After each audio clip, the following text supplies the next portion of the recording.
Hello friends, स्वागत है आपका हमारे YouTube channel study hour life में। तो अभी हमारा एडुटेरिया के बुक से जो प्रैक्टिस सेट चल रहा है, जो बीपीएससी और सीडीपीओ के लिए बहुत ही महत्वपूर्ण है, और ये 63वीं बीपीएससी संयुक्त प्रारंभिक परीक्षा पर आधारित प्रश्न पत्र है, जिसमें 150 क्वेश्चन होंगे और 2 घंटे का टाइम होगा। तो चलिए शुरू करते हैं, और आप लोग हमारे साथ साथ क्वेश्चन का आंसर करें और अपना स्कोर चेक करें कि आपने कितना सही किया और आपकी तैयारी कैसी है।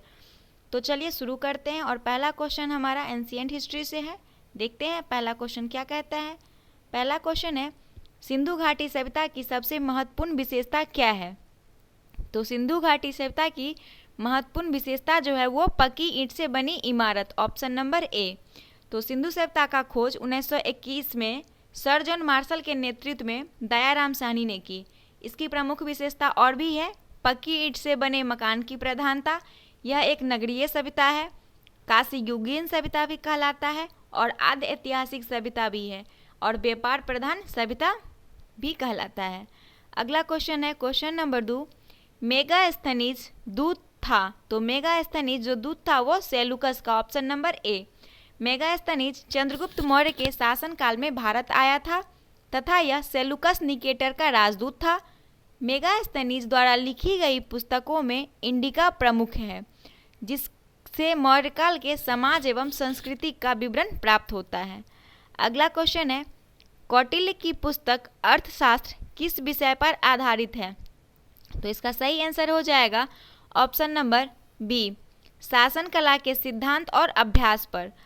तो ऑप्शन नंबर बी हो जाएगा, और प्रसिद्ध पुस्तक अर्थशास्त्र का संबंध जो है वो शासन कला के सिद्धांत और अभ्यास से है।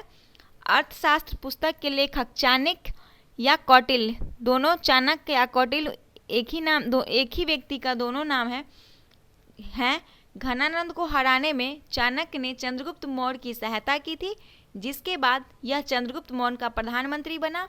कौटिल्य ने अर्थशास्त्र में सप्तांग सिद्धांत दिया, जो काफ़ी प्रचलित था। तो सप्तांग सिद्धांत किसने दिया? कौटिल्य ने दिया था। अगला क्वेश्चन नंबर 4 है, त्रिपिटक किसकी धार्मिक पुस्तक है।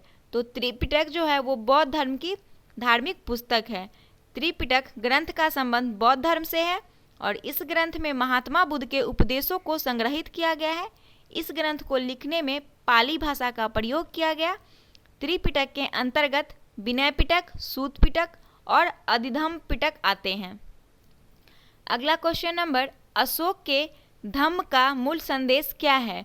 तो अशोक के धम्म का मूल उद्देश्य, इसमें से ऑप्शन हो जाएगा ई, क्योंकि सम्राट अशोक ने अपने अभिलेखों में धम्म शब्द का प्रयोग किया है, जिसका तात्पर्य प्रजा के नैतिक उत्थान के लिए प्रस्तुत की गई आचार संहिता से है। और आर्थिक अशोक ने धम्म की जो परिभाषा दी वो राहुलवाद सूत्र से ली गई है। भारत में शिलालेखों का प्रचलन अशोक द्वारा शुरू किया गया था। पुराणों में अशोक को अशोकवर्धन कहा गया है। तो इसका सही आंसर हो जाएगा ऑप्शन नंबर ई।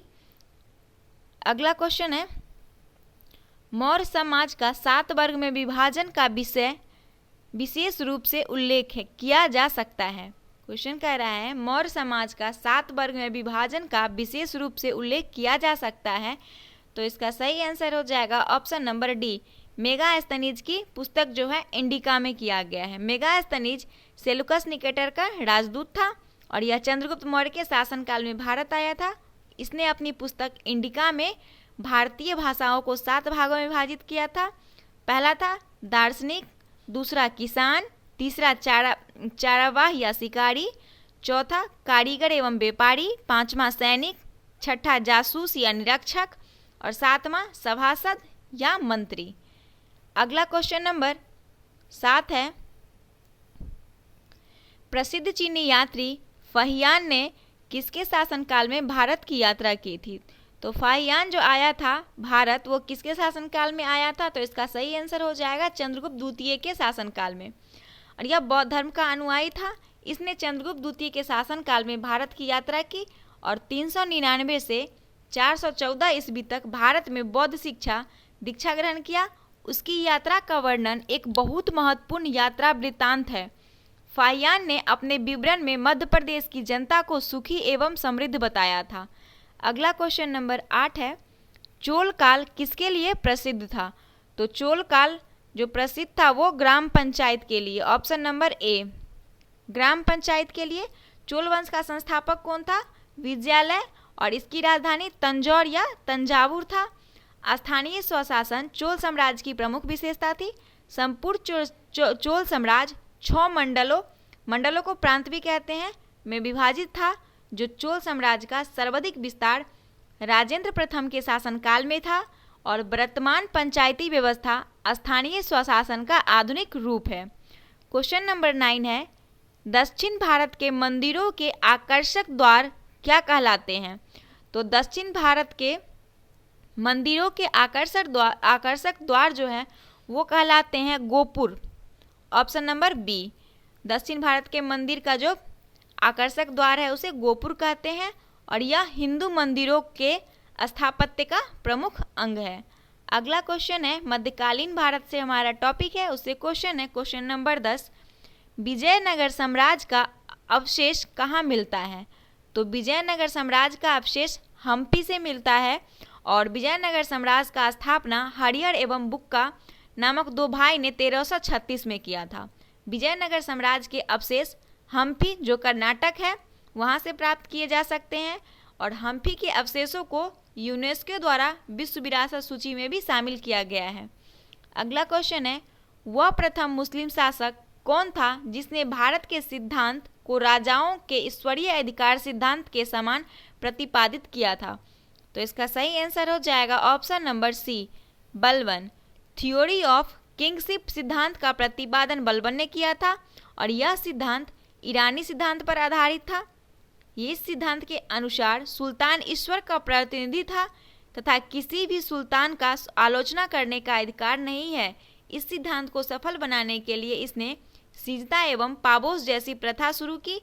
भारत में पारसी त्योहारों नैरोज का प्रारंभ बलबन ने ही किया था। तो नैरोज त्योहार जो मनाया गया था वो बलबन के द्वारा। सही आंसर हो जाएगा ऑप्शन नंबर सी। अगला क्वेश्चन देख, क्वेश्चन नंबर 12, भारत में कागज का प्रयोग कब से प्रारंभ हुआ? तो इसका सही आंसर हो जाएगा 12वीं शताब्दी से। ऑप्शन नंबर ए।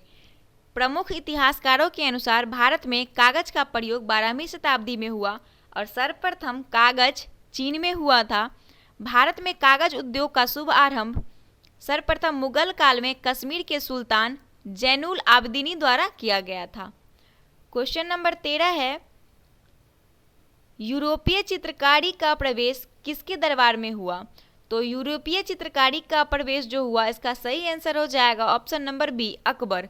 पुर्तगाली चित्रकारों द्वारा मुगल दरबार में अकबर के समय यूरोपीय चित्रकला पेश की गई थी। अबुल फजल ने चित्रकला के यूरोपीय शैली की जमकर प्रशंसा की। मुगल शासक जहांगीर के समय चित्रकला ने अपने चरमोत्कर्ष पर थी। इसके दरबार में कई प्रमुख चित्रकार रहते थे, जिसमें पहला था अबुल हसन, उस्ताद मशहूर, विशन दास, ये सब प्रमुख थे। अगला क्वेश्चन है, भारत में किसके शासनकाल में इंग्लिश ईस्ट इंडिया कंपनी का गठन हुआ? तो इंग्लिश ईस्ट इंडिया कंपनी का गठन भारत में जो हुआ वो अकबर के समय हुआ। तो कहा गया है कि ईस्ट इंडिया कंपनी की स्थापना 31 दिसंबर 1600 ईस्वी को हुई थी, और इस समय भारत में मुगल शासक अकबर का शासनकाल था। अकबर का कार्यकाल जो था वो 1556 से लेके 1605 तक था। अकबर का कार्यकाल 1556 से लेके 1605 था, और ईस्ट इंडिया कंपनी ने ब्रिटेन की महारानी एलिजाबेथ से चार्टर हासिल कर भारत के साथ व्यापार करने का अधिकार प्राप्त किया था। अगला टॉपिक है भारतीय इतिहास से क्वेश्चन, आधुनिक इतिहास। निम्न में से किस देशी रियासत की अंग्रेजों ने अपने क्षेत्र में नहीं मिलाया था? तो इसका सही आंसर हो जाएगा ग्वालियर। अंग्रेजों ने ग्वालियर रियासत को अपने क्षेत्र में नहीं मिलाया था, और अंग्रेजों द्वारा सिंध 1843 में, अवध को 1854 में ब्रिटिश क्षेत्र में शामिल किया। डलहौजी के व्यापंगत सिद्धांत के अंतर्गत सतारा 1848 में, संबलपुर 1849 में, झांसी 1853 में और नागपुर 1854 को ब्रिटिश क्षेत्र में शामिल किया गया था। अगला क्वेश्चन है, गांधी के नमक सत्याग्रह का एकमात्र उद्देश्य क्या था? तो गांधी के नमक सत्याग्रह का एकमात्र उद्देश्य था, इसमें सही आंसर है उपयुक्त में से कोई नहीं, उपयुक्त में से एक से अधिक, ऑप्शन नंबर ई। क्योंकि महात्मा गांधी के द्वारा नमक कानून को निरस्त करने हेतु नमक सत्याग्रह 1930 में चलाया गया था। यह सत्याग्रह भारतीय स्वतंत्रता संग्राम में एक ऐतिहासिक कदम था। गांधी जी के नमक सत्याग्रह का एकमात्र उद्देश्य नमक कानून को निरस्त करना एवं आम लोगों को आर्थिक राहत पहुंचाना था। एक से अधिक विकल्प इसके सही हैं। क्वेश्चन नंबर 17 है, 1921 में मोपला विद्रोह हुआ था। तो मोपला विद्रोह हुआ था केरल में।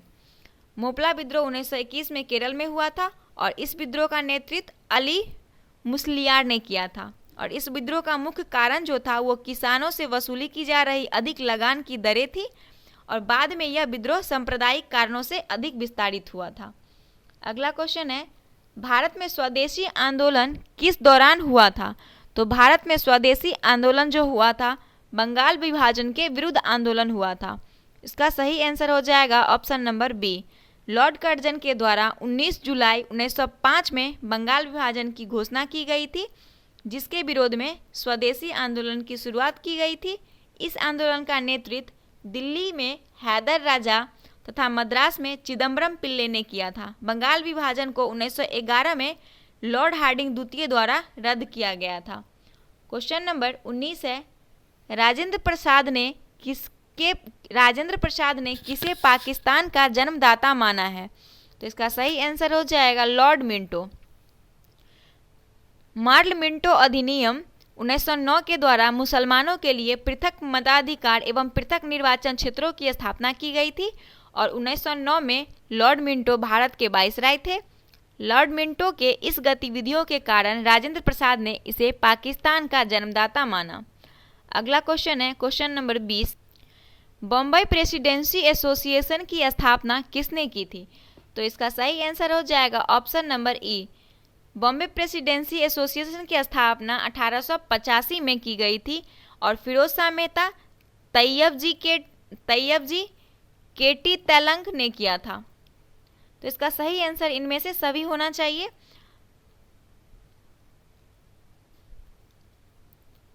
WT बनर्जी को छोड़ के ऑप्शन नंबर इसमें से एक से ज़्यादा सही है, उपयुक्त में से एक से अधिक सही है। फिरोज शाह मेहता, केटी तेलंग और तैयब जी। और यह संगठन जो था वो भारतीयों को पश्चिमी शिक्षा प्राप्त करने और भारत को उत्थान करने के लिए अपनी संस्कृति को अपनाने में मदद करने के लिए शुरू किया गया था। और फिरोज शाह मेहता के द्वारा एक अंग्रेजी समाचार पत्र द बॉम्बे क्रॉनिकल भी शुरू किया गया था। किसके द्वारा? फिरोज शाह मेहता के द्वारा। अगला क्वेश्चन है, इंपीरियल कैडेट कॉर्प्स की स्थापना किसने की थी? तो इसका सही आंसर हो जाएगा option number B. Lord Curzon ने कैडेट कॉर्प्स की स्थापना की थी। 1904 में इंपीरियल कैडेट कॉर्प्स की स्थापना लॉर्ड कर्जन ने किया और इसके अंतर्गत 17 से 20 वर्ष के युवाओं को कैडेट से संबंधित शिक्षा दिया जाता था। अगला क्वेश्चन है, कर्नल वाइली की हत्या के आरोप में किसे मृत्युदंड दिया गया? तो कर्नल वाइली की हत्या के आरोप में मदन लाल ढींगरा को मृत्युदंड दिया गया था। कर्नल वाइली भारतीय सेना का एक अवकाश प्राप्त अधिकारी था जो लंदन में रहता था और मदन लाल ढींगरा को इसके हत्या के आरोप में 17 अगस्त 1909 के पेंट विले जेल में फांसी दे दिया गया था। अगला क्वेश्चन नंबर 23 है,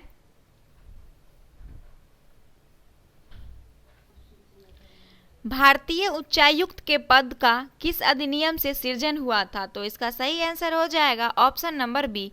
भारत सरकार अधिनियम 1919 को मॉन्टेग्यू चेम्सफोर्ड सुधार अधिनियम के नाम से भी जाना जाता है और इसी अधिनियम के अंतर्गत भारतीय उच्चायुक्त पद का सृजन किया गया और इस अधिनियम के तहत प्रांतों में द्वंद्व शासन प्रणाली को लागू किया गया था। अगला क्वेश्चन है, भारतीय राष्ट्रीय कांग्रेस ने किस गोलमेज सम्मेलन में भाग नहीं लिया था? तो सही आंसर है ऑप्शन नंबर ई। भारतीय राष्ट्रीय कांग्रेस ने जो भाग लिया था वो प्रथम तथा तृतीय गोलमेज सम्मेलन में भाग नहीं लिया था। प्रथम और तृतीय में भाग नहीं लिया था। द्वितीय गोलमेज सम्मेलन में कांग्रेस की ओर से महात्मा गांधी शामिल हुए थे और तीनों गोलमेज सम्मेलन जो क्रमशः 1930, 1931 और 1932 में हुआ था, इसमें मुस्लिम लीग तथा भीमराव अंबेडकर ने भाग लिया था। तो पूछा है कि भारतीय राष्ट्रीय कांग्रेस ने किस गोलमेज सम्मेलन में भाग नहीं लिया था, तो एक से ज़्यादा इसका आंसर सही है क्योंकि प्रथम और द्वितीय में नहीं लिए थे। अगला क्वेश्चन है 25 नंबर, महात्मा गांधी ने भारतीय राष्ट्रीय कांग्रेस के किस अधिवेशन की अध्यक्षता की थी? तो सही आंसर हो जाएगा ऑप्शन नंबर बी, 1924। भारतीय राष्ट्रीय कांग्रेस के बेलगांव अधिवेशन की अध्यक्षता महात्मा गांधी ने 1924 में किया था। यह एकमात्र अधिवेशन है जिसकी अध्यक्षता गांधी जी द्वारा की गई थी और इसी अधिवेशन में स्वराज पार्टी पुनः कांग्रेस में लौट आई थी। अगला क्वेश्चन है, इनमें से कौन कैबिनेट मिशन के सदस्य नहीं थे? तो इसका सही आंसर हो जाएगा उपयुक्त में ये कैबिनेट के सदस्य नहीं थे। तो पैथिंग लॉरेंस ये थे, स्टेफोर्ड क्रिप्स ये भी थे, एवी अलेक्जेंडर ये भी थे और बेबल जो थे ये नहीं थे। इसका सही आंसर हो जाएगा option number B. Cabinet Mission वर्ष 1946 में भारत पहुंचा और इस मिशन का मुख्य उद्देश्य था भारतीय नेताओं को यह विश्वास दिलाना कि सरकार संवैधानिक मामले पर समझौता हेतु तैयार है। इस मिशन की अध्यक्षता पैथिंग लॉरेंस कर रहे थे तथा इसके अन्य सदस्य स्टेफोर्ड क्रिप्स और एवी अलेक्जेंडर थे। अगला क्वेश्चन है, नाउ और नेवर पैम्पलेट किसने लिखा था? तो नाउ और नेवर पैम्पलेट जो लिखे थे वो रहमत अली। ऑप्शन नंबर सी हो जाएगा इसका सही आंसर। चौधरी रहमत अली के द्वारा नाउ और नेवर पैम्पलेट को लिखा गया। इस पैम्पलेट के माध्यम से चौधरी रहमत अली एक अलग मुल्क पाकिस्तान की मांग करते थे तथा उन्हें नारा दिया था कि अभी नहीं तो कभी नहीं। इस पैम्पलेट का पहला प्रकाशन 1933 में किया गया था। अगला क्वेश्चन है, सती को गैर कानूनी किसने घोषित किया था? तो आंसर हो जाएगा विलियम बेंटिंग। भारत में सती प्रथा के उन्मूलन हेतु राजा राम मोहन राय ने काफ़ी प्रयास किए जिसके फलस्वरूप इस आंदोलन को बल मिला और तत्कालीन अंग्रेजी सरकारों को सती प्रथा रोकने के लिए कानून बनाने पर विवश होना पड़ा। सती प्रथा को भारत में पूरी तरह गैर कानूनी घोषित करने का श्रेय लॉर्ड विलियम बेंटिंग को जाता है और इस प्रथा का विनियम 17वीं के द्वारा अवैध घोषित किया गया था। अगला क्वेश्चन है क्वेश्चन नंबर 29, पंजाब भूमि हस्तांतरण अधिनियम कब पारित किया गया? तो पंजाब भूमि हस्तांतरण जो पारित किया गया वो 1900 में किया गया था। कर्जन ने इस अधिनियम को पारित कर पंजाब के किसानों को साहूकारों द्वारा दी जाने वाली बेदखली से बचाया था और इस अधिनियम के अंतर्गत किसान की सुविधा हेतु सहकारी समिति तथा कृषि बैंक की स्थापना की गई थी। अगला क्वेश्चन है 30 नंबर, राज्य विभाग की स्थापना किसकी अध्यक्षता में की गई थी? तो सही आंसर है इसका सरदार वल्लभ भाई पटेल की अध्यक्षता में।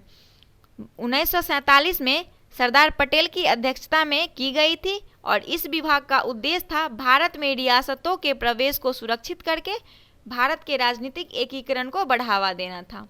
अगला क्वेश्चन है बिहार विशेष से 31 नंबर, बिहार के निम्नलिखित जिलों में कौन सा जिला नेपाल के साथ सीमा साझा नहीं करता है? तो इसके लिए सबसे पहले नेपाल के साथ कौन कौन सा जिला सीमा साझा करता है इसको देखना होगा। तो इसका सही आंसर हो जाएगा मधुबनी करता है, सीतामढ़ी करता है, किशनगंज करता है और पूर्णिया नहीं करता है। तो इसका सही आंसर हो जाएगा ऑप्शन नंबर डी। नेपाल के साथ बिहार के 7 जिले सीमा साझा करते हैं जिसमें पश्चिम चंपारण है, पूर्वी चंपारण है, सीतामढ़ी, मधुबनी, सुपौल, अररिया, किशनगंज, पूर्णिया जिला नेपाल के साथ सीमा साझा नहीं करती है। ठीक है, पूर्णिया जो है वो मतलब नेपाल के साथ अपनी सीमा साझा नहीं करती है। अगला क्वेश्चन है क्वेश्चन नंबर 32, निम्नलिखित में से कौन सा भारत के बिहार राज्य में मौजूद एकमात्र यूनेस्को धरोहर स्थल है? तो यूनेस्को का एकमात्र धरोहर स्थल जो है इसका सही आंसर हो जाएगा ऑप्शन नंबर ई। बिहार के 2 प्रमुख स्थल को यूनेस्को द्वारा वर्ल्ड हेरिटेज सिटी में शामिल किया गया है।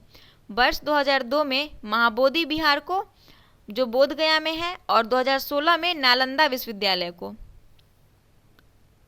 यूनेस्को के विश्व विरासत सूची में शामिल किया गया। अगला क्वेश्चन है, बाढ़ super thermal power station BSTPS किस राज्य में स्थित है? तो इसका सही आंसर हो जाएगा ऑप्शन नंबर ए, बिहार। बाढ़ सुपर थर्मल पावर बिहार राज्य के बाढ़ शहर में स्थित है। इस बाढ़ परियोजना को मेगा पावर प्रोजेक्ट नाम दिया गया और इसका स्वामित्व भारतीय ऊर्जा company national thermal power corporation के पास है। अगला क्वेश्चन है, बिहार प्रोविंशियल किसान सभा का गठन कब हुआ?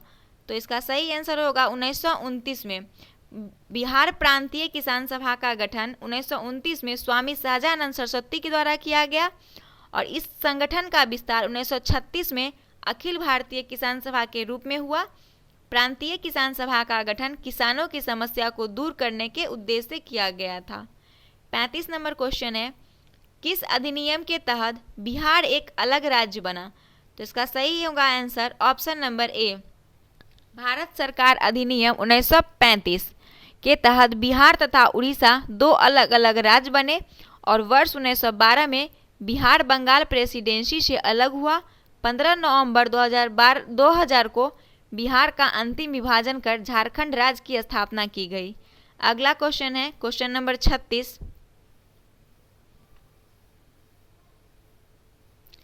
बिहार में कृषि भूमि की जोतों का औसतन आकार दूसरे राज्यों की तुलना में है। तो इसका सही आंसर हो जाएगा ऑप्शन नंबर, एक मिनट, न्यूनतम से द्वितीय। ऑप्शन नंबर बी हो जाएगा इसका सही आंसर, न्यूनतम से द्वितीय।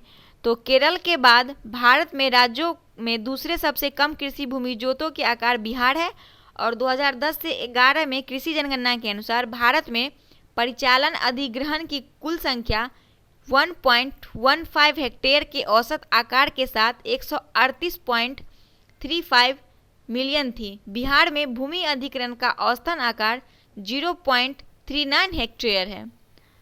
तो ये था 36 नंबर क्वेश्चन। अब है 37 नंबर, बिहार के किस राज्य की वर्तमान मूल्यों पर नवीनतम प्रति व्यक्ति आय न्यूनतम है? तो बिहार प्रति व्यक्ति आय न्यूनतम पूछ रहा है, तो इसका सही आंसर हो जाएगा ऑप्शन नंबर ए, बिहार। बिहार राज्य का प्रति व्यक्ति आय अन्य राज्यों की तुलना काफ़ी कम है और 2018 में बिहार में प्रति व्यक्ति आय 38,546 रुपये थी, जो अन्य राज्यों की अपेक्षा काफ़ी कम है। अगला क्वेश्चन है, बिहार में नवीनतम वार्षिक प्रति व्यक्ति बिजली का उपभोग है न्यूनतम। 2018 में बिहार के प्रति व्यक्ति बिजली की खपत लगभग 276 किलोवाट है और वर्ष 2012 से 13 में यह 120 था। पिछले कुछ वर्ष में बिहार में बिजली आपूर्ति एवं खपत की काफ़ी वृद्धि हुई। बिहार में बिजली उपभोग सबसे न्यूनतम है। अगला क्वेश्चन है 39 नंबर,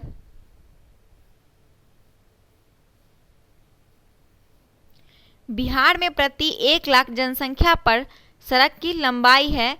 तो इसका आंसर होगा उपयुक्त में से कोई नहीं, उपयुक्त में से एक से अधिक। बिहार आर्थिक सर्वेक्षण 2016 से 17 के अनुसार बिहार राज्य में सड़क घनत्व 201.5 थी, जो राष्ट्रीय आंकड़ा 371.9 से काफ़ी कम है। बिहार के तुलना में यूपी 198, हरियाणा 168 में भी सड़क का घनत्व कम है। इनमें से कोई सही विकल्प नहीं है। अगला क्वेश्चन है, निम्नलिखित में से कौन सी नदी फतुहा के पास गंगा में मिलती है? तो फतुहा के पास गंगा में मिलती है वो Punpun. Option number B, Punpun नदी फतुहा के पास गंगा में मिलती है। पुनपुन गंगा की सहायक नदी है और इस नदी का उद्गम झारखंड के पलामू जिले से होता है। दक्षिण के गंगा की सहायक नदियाँ चौसा, कर्मनासा, बनास, सोन, पुनपुन, फल्गु, गेरुआ आदि है। अगला क्वेश्चन है, कोपेन जलवायु वर्गीकरण के अनुसार उत्तर बिहार की जलवायु किससे प्रदर्शित की जा सकती है? तो इसका सही आंसर हो जाएगा ऑप्शन नंबर ए, CWG। कोपेन की जलवायु वर्गीकरण के अनुसार उत्तरी बिहार की जलवायु को CWG से दर्शाया जाता है और इस वर्गीकरण के अनुसार बिहार अधिकांश भाग CWG तथा AW विभाग के अंतर्गत आता है। अगला क्वेश्चन है, मुजफ्फरपुर, दरभंगा तथा चंपारण जिले में कौन सी मिट्टी अधिकांशतः पाई जाती है? तो इसका सही आंसर हो जाएगा ऑप्शन नंबर बी, नवीन जलोढ़ मिट्टी। इसे खादर मिट्टी के नाम से भी जाना जाता है और यह मिट्टी काफ़ी उपजाऊ होता है और इसका निर्माण जो होता है वो नदियों के निक्षेपण से होता है। अगला क्वेश्चन है, बिहार का सर्वाधिक जूट उत्पादन जिला कौन सा है? तो बिहार का सर्वाधिक जूट उत्पादन जिला ऑप्शन नंबर डी हो जाएगा, पूर्णिया। बिहार में सबसे ज़्यादा कहीं जूट होता है तो वो पूर्णिया में होता है। पूर्णिया जिले के पूर्वी भाग में नदियों एवं प्राकृतिक स्रोत से बने कभी न सूखने वाली दलदलीय क्षेत्र मिलते हैं और यह क्षेत्र जूट उत्पादन हेतु काफ़ी प्रसिद्ध है। अगला क्वेश्चन है 44 नंबर, त्रिवेणी नहर किस नदी पे निर्मित है? तो त्रिवेणी नहर गंडक पे स्थित है।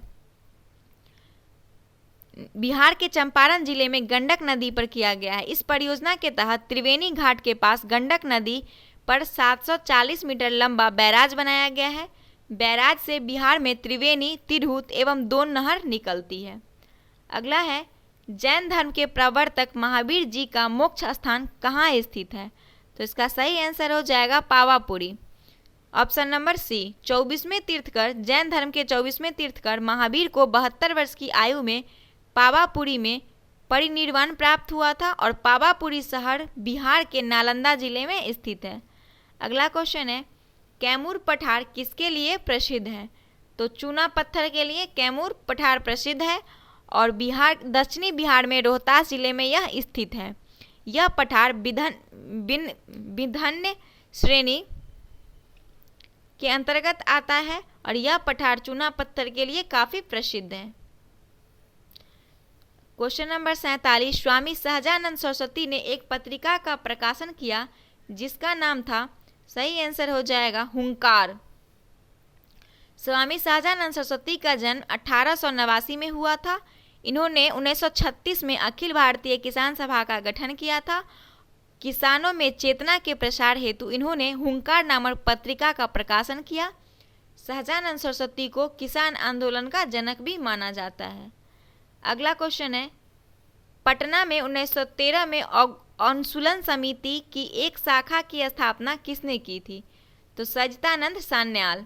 ऑप्शन नंबर सी, 1913 में सच्चिदानंद संथाल के नेतृत्व में अनुशीलन समिति एक शाखा पटना में स्थापित की गई थी और इस संगठन का उद्देश्य था ब्रिटिश औपनिवेशिक शासन को समाप्त करना।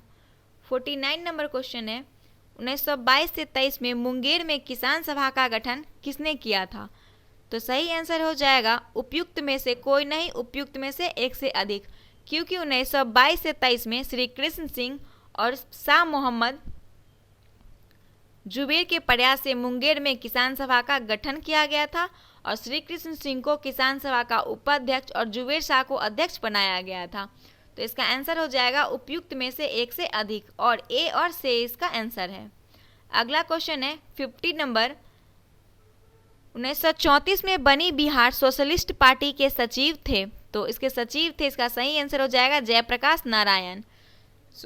सोशलिस्ट पार्टी की स्थापना 1934 में कराई गई, जिसमें जयप्रकाश नारायण को सचिव और आचार्य नरेंद्र देव को अध्यक्ष बनाया गया था। अगला क्वेश्चन है, बिहार से भारतीय संविधान सभा के सदस्य कौन थे? तो सही आंसर हो जाएगा ऑप्शन नंबर डी। भारतीय संविधान का गठन 9 दिसंबर 1946 को किया गया था, जिसके अस्थायी अध्यक्ष सच्चिदानंद सिन्हा को बनाया गया था और बाद में 11 दिसंबर 1946 को राजेंद्र प्रसाद को संविधान सभा का अस्थायी अध्यक्ष नियुक्त किया गया। इसके अतिरिक्त एन सिन्हा, जगजीवन राम, ये सब बिहार से ही थे। तो इनमें से जो आंसर हो जाएगा एक से अधिक हो जाएगा। अगला क्वेश्चन है, बिहार में 1937 में गठित प्रथम भारतीय मंत्रिमंडल का नेतृत्व किसने किया? तो इसका सही आंसर होगा B, Mohammad Yunus. Option number हो जाएगा बी, मोहम्मद यूनिस। 1 अप्रैल 1937 को मोहम्मद यूनिस के नेतृत्व में प्रथम मंत्रिमंडल का गठन बिहार में हुआ और यह 3 माह तक प्रधानमंत्री पद पर रहे। यह असेंबली में बहुमत साबित न कर पाने के कारण इन्हें इस्तीफा देना पड़ा था और इसके बाद भी श्री कृष्ण सिंह ने नई सरकार का गठन किया था। अगला क्वेश्चन है, पटना लॉन का गांधी मैदान के रूप में नामकरण कब किया गया था? तो सही आंसर हो जाएगा ऑप्शन नंबर ई, उपयुक्त में से कोई नहीं, उपयुक्त में से एक से अधिक, क्योंकि वर्ष 1824 में 24 से 48 तक पटना स्थित गांधी मैदान का नाम पटना लॉन था और भारत छोड़ो आंदोलन के दौरान यह मैदान आंदोलनकारियों का प्रमुख केंद्र बना। गांधी जी का निधन के बाद उनके सम्मान में 1948 में इसका नाम बदलकर गांधी मैदान रखा गया था, तो 1948 में। तो इसमें जो आंसर हो जाएगा इनमें से कोई नहीं।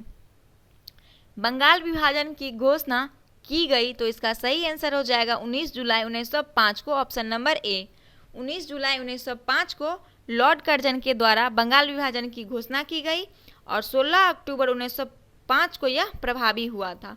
बंगाल विभाजन के विरोध में ही स्वदेशी आंदोलन की भी शुरुआत हुई थी। अगला क्वेश्चन है, भारतीय राज्य व्यवस्था एवं संविधान से तो निम्नलिखित में से किस कमेटी या आयोग ने न्याय पंचायत बनाने की सिफारिश की थी?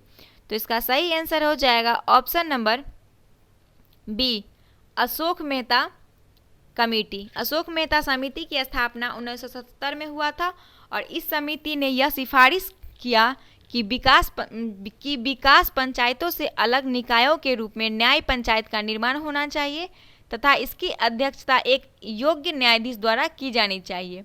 अशोक मेहता समिति ने पंचायतों को 2 स्तरीय बनाने की सिफारिश की थी। ठीक है, अगला क्वेश्चन है, निम्नलिखित में से कौन सा कार्य स्थानीय स्वशासन के अधिकार क्षेत्र में नहीं था? तो इसका सही आंसर हो जाएगा सार्वजनिक अनुशासन का रखरखाव। स्थानीय स्वशासन के अंतर्गत सार्वजनिक अनुशासन का रखरखाव नहीं था, जबकि इसके अंतर्गत सार्वजनिक स्वास्थ्य, स्वच्छता, जन उपयोगी सेवा आदि आते हैं। भारत में स्थानीय स्वशासन का जनक रिपन को माना जाता है। किसको? लॉर्ड रिपन को। 57 नंबर क्वेश्चन है, पंचायती राज प्रणाली किस सूची में है? तो इसका सही आंसर हो जाएगा ऑप्शन नंबर बी, राज्य सूची के अंतर्गत आती है। तो पंचायती राज प्रणाली का विषय, इससे जुड़े सभी तरह के विषयों पर कानून राज्य सरकार बनाती है और वर्तमान में राज्य सूची के अंतर्गत टोटल 61 विषय हैं। राज्य सूची के अंतर्गत कृषि, सिंचाई, सड़क, वन, जिला, अस्पताल आदि आते हैं। 58 नंबर है, बिहार राज्य किन राज्यों ने पंचायती राज संस्थाओं में स्त्रियों को 50% आरक्षण को वैध किया? तो इसका सही आंसर हो जाएगा ऑप्शन नंबर डी, 1, 2, 3 और 4। चारों आंसर सही है, बिहार, उत्तराखंड, मध्य प्रदेश और हिमाचल प्रदेश। ठीक है, तो सर्वप्रथम बिहार राज्य ने 2006 में किया था पंचायत चुनाव में महिला को 50% आरक्षण का प्रावधान, और वर्तमान समय में आंध्र प्रदेश, बिहार, छत्तीसगढ़, हिमाचल प्रदेश, झारखंड और भी कई ऐसे राज्य हैं जो पंचायतों में महिला को 50% आरक्षण दे दिया है। 59 नंबर क्वेश्चन है, धन विधेयक पेश किया जा सकता है? तो इसका सही आंसर हो जाएगा केवल लोकसभा में, ऑप्शन नंबर ए। भारतीय संविधान में धन विधेयक का वर्णन अनुच्छेद 110 में किया गया और यह विधेयक केवल लोकसभा में प्रस्तुत किए जाते हैं। इस विधेयक में भारत की संचित निधि के व्यय से संबंधित प्रावधान होते हैं। कोई भी विधेयक धन विधेयक है या नहीं, यह निर्णय अंतिम रूप से लोकसभा का अध्यक्ष करता है। भारतीय संविधान की प्रकृति क्या है? तो इसका सही आंसर हो जाएगा ऑप्शन नंबर डी, प्रकृति में संघीय किंतु भावना में एकात्मक। तो भारतीय संविधान की प्रकृति में संघीय और भावना में एकात्मक माना जाता है। प्रमुख संविधानविदों ने इस पर अपना अलग अलग मत कहा और अंबेडकर इसके अनुसार भारतीय संविधान एकात्मक और संघात्मक है। सुप्रीम कोर्ट के अनुसार भारतीय संविधान परिसंघीय है, जबकि केसी वीयर के अनुसार भारतीय संविधान अर्धसंघीय है। अगला क्वेश्चन है 61 नंबर, भारतीय सर्वोच्च न्यायालय में न्यायाधीशों की नियुक्ति कौन करता है? तो इसका सही आंसर होगा ऑप्शन नंबर बी, राष्ट्रपति। अनुच्छेद 124 के 6 में सर्वोच्च न्यायालय के न्यायाधीशों के नियुक्ति संबंधित बातों का वर्णन किया गया है और सर्वोच्च न्यायालय के न्यायाधीशों की नियुक्ति राष्ट्रपति के द्वारा की जाती है। राज्यसभा का पदेन अध्यक्ष कौन होता है? तो इसका सही आंसर हो जाएगा ऑप्शन नंबर बी, उपराष्ट्रपति। भारत के संविधान का अनुच्छेद 63 उपराष्ट्रपति का वर्णन किया गया है और संविधान के अनुच्छेद 64 में यह कहा गया है कि उपराष्ट्रपति राज्यसभा का पदेन अध्यक्ष होगा और उपराष्ट्रपति का निर्वाचन एक निर्वाचक मंडल के द्वारा किया जाता है जिसमें लोकसभा, राज्यसभा के सदस्य भी शामिल होते हैं। अगला क्वेश्चन है, भारत का प्रधानमंत्री किसके प्रति जवाबदेह है? तो इसका सही आंसर हो जाएगा ऑप्शन नंबर सी, लोकसभा के प्रति जवाबदेह है भारत का प्रधानमंत्री। व्यक्तिगत रूप से राष्ट्रपति के प्रति जवाबदेह होता है। संविधान के अनुच्छेद 75 में प्रधानमंत्री की चर्चा की गई है और प्रधानमंत्री का कार्यकाल जो होता है वो 5 वर्ष का होता है और सामान्यतः लोकसभा में बहुमत दल के नेता होते हैं। कौन? प्रधानमंत्री। अगला क्वेश्चन है 64 नंबर, संसद सदस्य बनने हेतु न्यूनतम उम्र क्या है? तो संसद का सदस्य बनने हेतु न्यूनतम उम्र पूछा जा रहा है तो इसका हो जाएगा 25 वर्ष, न्यूनतम 25 वर्ष, ऑप्शन नंबर सी। भारतीय संसद का निर्माण राष्ट्रपति, लोकसभा तथा राज्यसभा मिलने से होता है और अनुच्छेद 84 के बी में यह कहा गया है कि लोकसभा सदस्य बनने के लिए न्यूनतम आयु 25 वर्ष जबकि राज्यसभा के सदस्य के लिए न्यूनतम आयु 30 वर्ष होगी। अगला क्वेश्चन है, सर्वोच्च न्यायालय के न्यायाधीशों की सेवानिवृत्ति की उम्र क्या है? तो सही आंसर हो जाएगा ऑप्शन नंबर सी, 65 वर्ष। अनुच्छेद 124 के 2 के तहत सर्वोच्च न्यायालय के न्यायाधीश की सेवानिवृत्ति की आयु जो है वो 65 वर्ष है और सर्वोच्च न्यायालय के न्यायाधीश की नियुक्ति राष्ट्रपति के द्वारा किया जाता है। अगला क्वेश्चन है, केंद्र सरकार में उच्चतम नागरिक सेवा अधिकारी कौन होता है? तो इसका सही हो जाएगा आंसर मंत्रिमंडल सचिव, ऑप्शन नंबर बी। तो भारत में कैबिनेट सचिव केंद्र सरकार में उच्चतम नागरिक सेवा अधिकारी होता है। कैबिनेट सचिव, सिविल सेवा बोर्ड, कैबिनेट सचिवालय, भारतीय प्रशासनिक सेवा के तहत सभी नागरिक सेवाओं के पदेन प्रमुख होते हैं।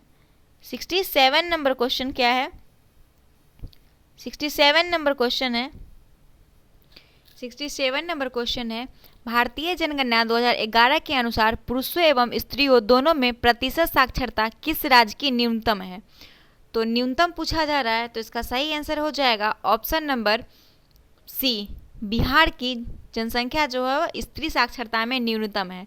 तो 2011 की जनगणना के अनुसार भारत में पुरुष एवं स्त्री की साक्षरता के दृष्टिकोण से बिहार सबसे नीचे पायदान पर है और न्यूनतम पुरुष साक्षरता प्रतिशत वाला राज्य बिहार है और अरुणाचल प्रदेश, आंध्र प्रदेश जो है में इसमें 72.6% अरुणाचल प्रदेश का है, आंध्र प्रदेश का 64.9% है और बिहार का जो है वो 71.2% है और न्यूनतम महिला साक्षरता प्रतिशत वाला राज्य जो है वो 51.5% बिहार का है, 52.1% राजस्थान का है और झारखंड का 55.4% है। ठीक है, 68 नंबर क्वेश्चन देखते हैं, भारत के किस राज्य में कपास का औसतन उत्पादन सर्वाधिक है? तो औसतन उत्पादन सर्वाधिक पूछा जा रहा है तो इसका सही आंसर हो जाएगा option number D, Andhra Pradesh. तो सबसे अधिक कपास उत्पादक राज्य आंध्र प्रदेश है। भारत में सर्वाधिक कपास उत्पादक राज्य गुजरात है और 2015 से 16 में प्रमुख कपास निर्यातक राज्य गुजरात 97,000 टन था, महाराष्ट्र का 65,000 टन, तेलंगाना में 3,860,000 टन, लेकिन आंध्र प्रदेश में 24,000 टन था। अगला क्वेश्चन है 69 नंबर, निम्नलिखित में से किस राज्य में सर्वाधिक क्षेत्रों वनों के अंतर्गत पाया जाता है? तो इसका सही आंसर हो जाएगा option number D, Arunachal Pradesh. तो 2019 के अनुसार सर्वाधिक वन क्षेत्र वाला राज्य मध्य प्रदेश 77,482 वर्ग किलोमीटर, अरुणाचल प्रदेश में 66,688 वर्ग किलोमीटर और छत्तीसगढ़ में 55,611 वर्ग किलोमीटर और वहीं उड़ीसा में 57,619 वर्ग किलोमीटर था।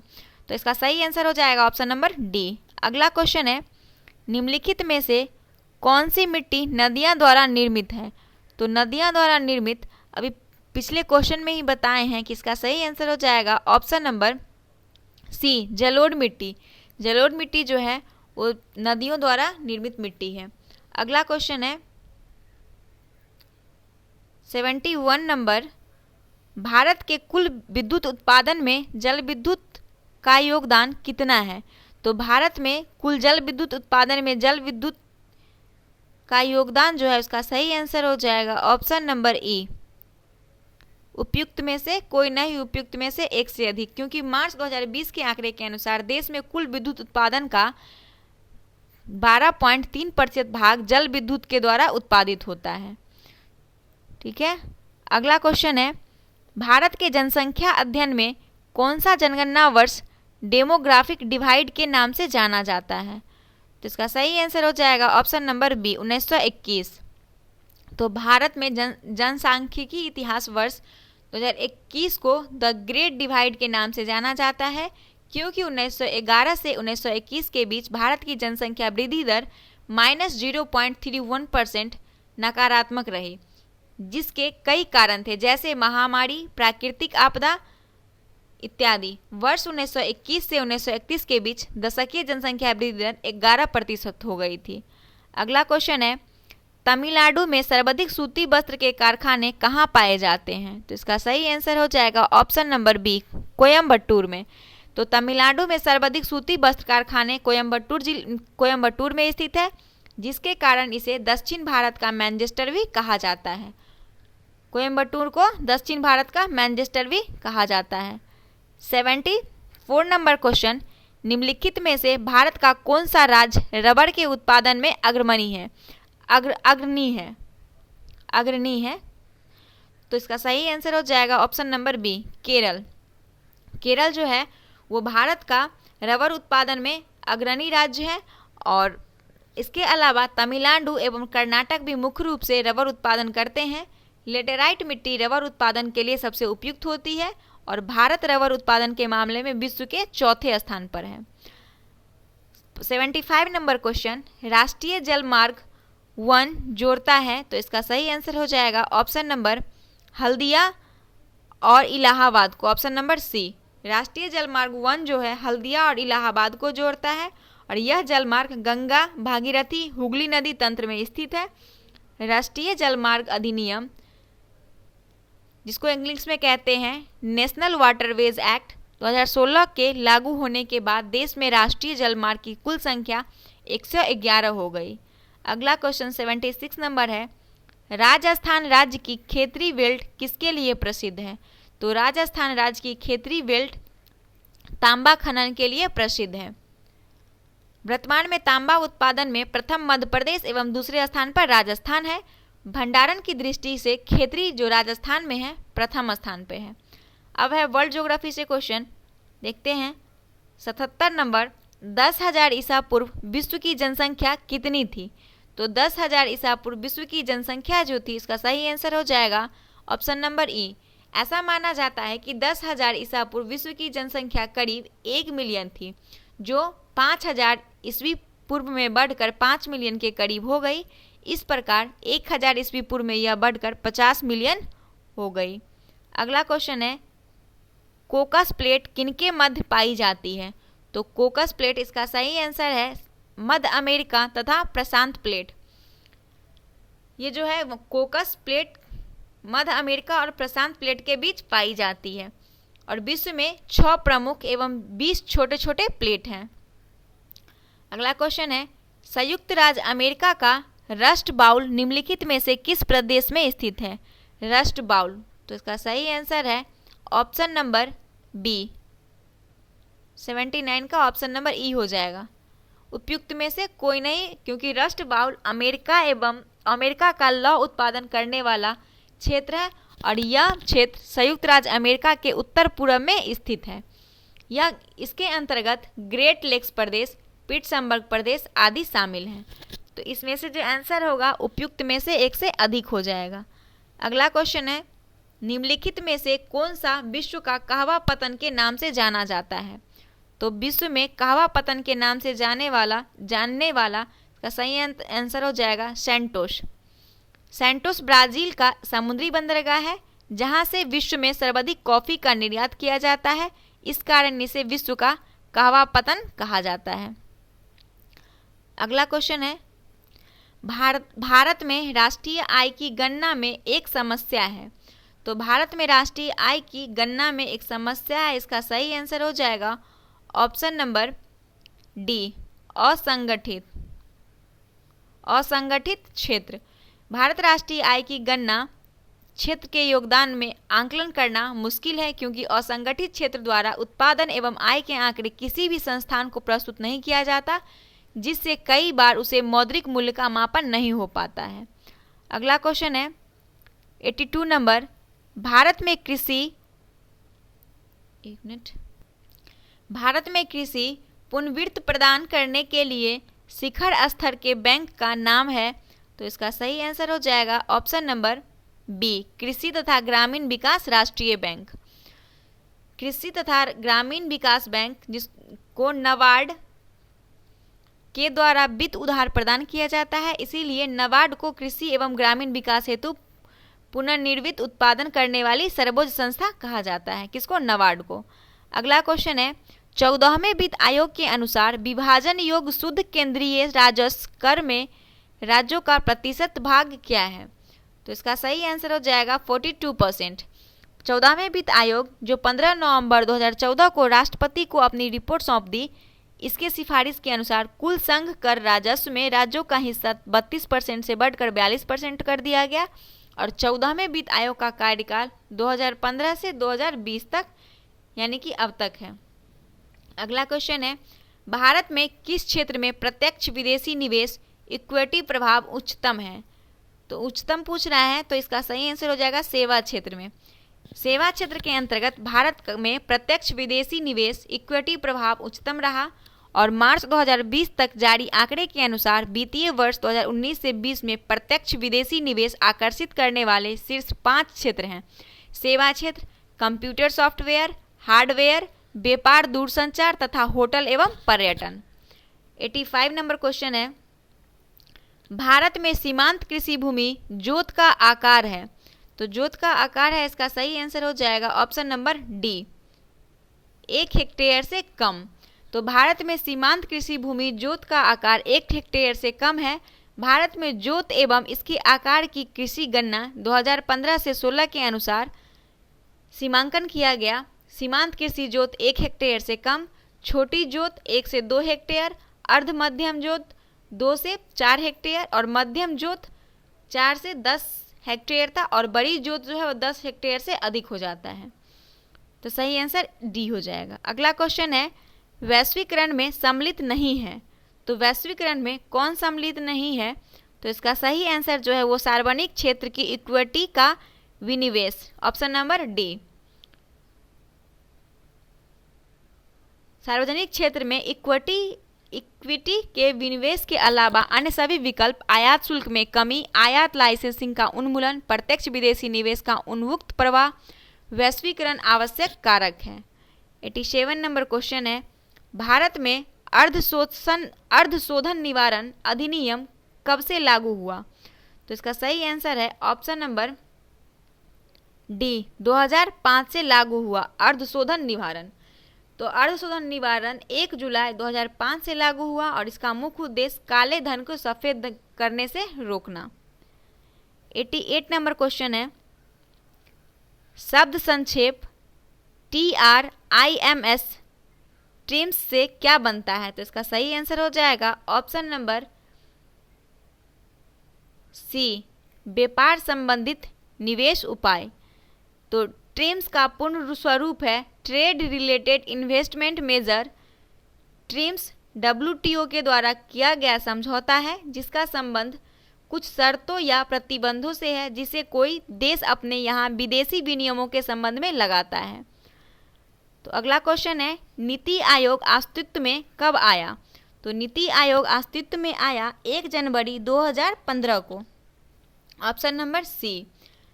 और नीति आयोग इसके पदेन अध्यक्ष प्रधानमंत्री होते हैं, जो अभी कौन है, नरेंद्र मोदी, और वर्तमान उपाध्यक्ष राजीव कुमार है, और इसके सीईओ अमिताभ कांत हैं। अगला क्वेश्चन है, भारत सरकार ने अखिल भारतीय थोक कीमत सूचकांक के लिए आधार वर्ष 2004 से 5 से बदलकर किस वर्ष को बनाया? तो आधार वर्ष, इसका सही आंसर हो जाएगा ऑप्शन नंबर बी, 11 से 12। भारत सरकार ने अखिल भारतीय थोक कीमत सूचकांक के लिए आधार वर्ष 2004-5 से बदलकर 11-12 कर दिया, और आधार वर्ष 2011 से 12 में 7वां संशोधन है। इसके पूर्व निम्न आधार वर्ष संशोधन किए गए हैं, जैसे 1952 से 53 में, 1961 से 62, फिर 1970 से 71, 1981 से 82, 1993 से 94, 2004 से 5। अगला क्वेश्चन है 91 नंबर, निम्नलिखित में से कौन सा उपागम प्रोफेसर अमृत सेन से संबंधित है? तो इसका सही आंसर हो जाएगा सक्षमता उपागम। समक्षमता उपागम, सक्षमता उपागम के विकास में अमृत सेन का अमूल्य योगदान है।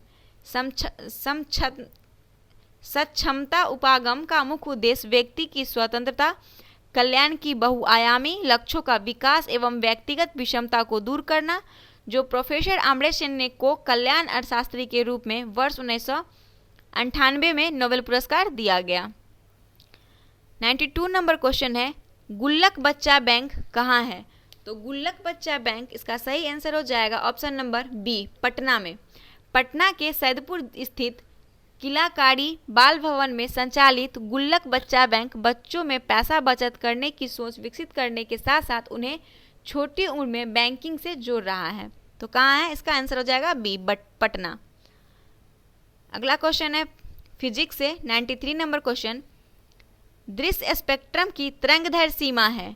तो दृश्य स्पेक्ट्रम की तरंगदैर्घ्य सीमा, इसका सही आंसर हो जाएगा ऑप्शन नंबर ई, क्योंकि दृश्य स्पेक्ट्रम विद्युत चुंबकीय स्पेक्ट्रम का ही हिस्सा है जो मानव द्वारा देखा जाता है, और इस श्रृंखला के विकिरण को दृश्यमान प्रकाश कहा जाता है। तो गामा किरण, एक्स किरण, पराबैंगनी किरण, जो गामा किरण होता है उसका 3900 एंगस्ट्रॉम से लेके 7800 एंगस्ट्रॉम दृश्य विकिरण, और अवरक्त विकिरण जिसको बोलते हैं, और रेडियो तरंग होता है। तो दृश्य स्पेक्ट्रम का तरंगदैर्घ्य सीमा जो होता है वो 3900 एंगस्ट्रॉम से लेके 7800 एंगस्ट्रॉम के बीच होता है, और इसका खोज कौन किया था? तो न्यूटन ने किया था। लेकिन इसका सही आंसर जो बीपीएससी के थ्रू दिया गया है वो दिया गया हुआ है ऑप्शन नंबर बी। तो बीपीएससी के द्वारा इसका आंसर दिया गया है ऑप्शन नंबर बी। ठीक है, अगला क्वेश्चन है फिर केमिस्ट्री से, घड़ी में प्रयोग होने वाले क्वार्टराइज क्रिस्टल होते हैं। तो घड़ी में जो क्रिस्टल प्रयोग किया जाता है वो किस चीज़ से बना होता है? तो इसका सही आंसर हो जाएगा silicon dioxide, option number B. Silicon dioxide का प्रयोग से बने क्वार्टराइज क्रिस्टल का प्रयोग घड़ी में किया जाता है। इसका फॉर्मूला होता है SiO2। पृथ्वी के ऊपरी सतह पर प्रचुर मात्रा में पाई जाती है, जो रेत का मुख्य घटक है, और क्वार्टराइज क्रिस्टल का प्रयोग मुख्य कारण इसकी पाइजो इलेक्ट्रिक गुणवत्ता और स्थिरता है। 95 नंबर क्वेश्चन है, ब्रोमीन होती है। तो ब्रोमीन कैसी होती है? रंगहीन, भूरी ठोस, अत्यंत ज्वलनशील, लाल द्रव, और का उपयुक्त में से कोई नहीं, उपयुक्त में से एक से अधिक। तो ब्रोमीन जो होती है वो लाल द्रव होती है। कैसी लाल द्रव होती है? कि ब्रोमीन जो हैलोजन वर्ग का सदस्य है, और यह गहरा लाल तीक्ष्ण गंध वाला वाष्पशील द्रव है जो कमरे के ताप पर यह द्रव अवस्था में रहता है और अज्वलनशील है। जल में अल्प विलय होता है ये। 96 नंबर क्वेश्चन, वेल्डिंग में प्रयोग होने वाली गैसें हैं। तो वेल्डिंग में जो गैस प्रयोग की जाती है वो ऑक्सीजन तथा एसिटिलीन है। ऑप्शन नंबर सी हो जाएगा इसका आंसर। वेल्डिंग एक प्रक्रिया है जिसमें एसिटिलीन और ऑक्सीजन अभिक्रिया के द्वारा ताप के माध्यम से धातुओं को पिघलाकर जोड़ा जाता है, और ऑक्सी एसिटिलीन वेल्डिंग सबसे अधिक इस्तेमाल होने वाला वेल्डिंग तकनीक है। 97 नंबर क्वेश्चन है, गैल्वेनाइड लोहे के पाइप पर परत होती है। तो किस चीज़ की होती है परत जो होता है गैल्वेनाइड पर? वो जस्ते की होती है। ऑप्शन नंबर ए। लोहा जो है जंगरोधी बनाने के लिए उस पर जस्ते की पतली परत चढ़ाई जाती है जिसे गैल्वेनाइजेशन कहते हैं। 98 नंबर क्वेश्चन है, कपड़े साफ करने में प्रयोग होने वाले डिटर्जेंट हैं। तो कपड़े साफ करने के लिए जो डिटर्जेंट का हम प्रयोग करते हैं वो सल्फोनेट है, sulphonate, option number D. Detergent लंबी श्रृंखला वाले वसीय अम्लों के एल्किक सल्फेट या सल्फोनेट या अमोनियम लवण होते हैं। इसमें साबुन के सभी गुण होते हैं। यह साबुन नहीं होते हैं और यह मृदु और कठोर दोनों जल में उपयोगी होता है और यह जल का पृष्ठ तनाव घटाकर अपमार्जक सतहों को साफ करते हैं और वॉशिंग पाउडर को शुष्क रखने के लिए सोडियम सल्फेट तथा सोडियम सिलिकेट मिलाए जाते हैं। अगला क्वेश्चन है 99 नंबर, वह तत्व जो मानव पसीने के माध्यम से उत्सर्जित होता है। तो उसका सही आंसर हो जाएगा ऑप्शन नंबर ई, पसीना मुक्तः पानी होता है, किंतु इसमें खनिज, अम्ल, urea, sodium, potassium, calcium, magnesium, zinc, iron सभी तत्व पाए जाते हैं।